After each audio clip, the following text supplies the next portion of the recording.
Comment choisir entre les deux nouveaux modèles d'iPhone 17?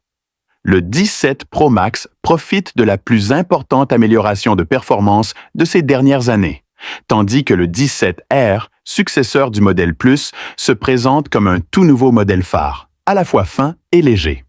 L'épaisseur du 17 Pro Max atteint 8,7 mm grâce à une batterie plus grande, alors que le 17R devient l'iPhone le plus fin jamais conçu, avec seulement 5,5 mm.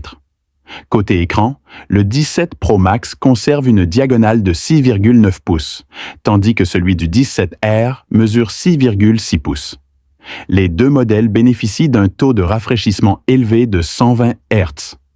Le cadre du 17 Pro Max est désormais en aluminium, ce qui le rend moins premium, tandis que le 17R adopte un châssis en titane pour plus de solidité.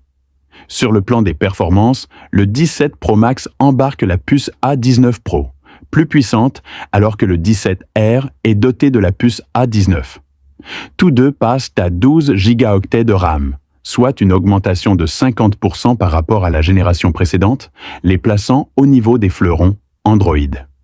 En matière de photographie, les trois caméras arrière du 17 Pro Max passent à 48 mégapixels, offrant la meilleure qualité d'image jamais vue sur un iPhone. Le 17R dispose d'un unique capteur photo arrière de 48 mégapixels. À l'avant, les deux caméras frontales passent à 24 mégapixels, doublant ainsi la résolution précédente, un atout pour les amateurs de selfies. Côté autonomie, le 17 Pro Max est équipé d'une batterie de 5000 mAh, une première pour Apple, contre 2800 mAh pour le 17R, ce qui entraîne une différence notable d'endurance. La puissance de charge atteint désormais 35 watts, avec prise en charge de la charge rapide. Enfin, le prix de départ devrait rester identique à celui de la gamme iPhone 16. Et vous, lequel de ces deux modèles vous tente le plus? Partagez votre avis dans les commentaires et restez connectés pour notre prochaine vidéo sur la chaîne iPhone.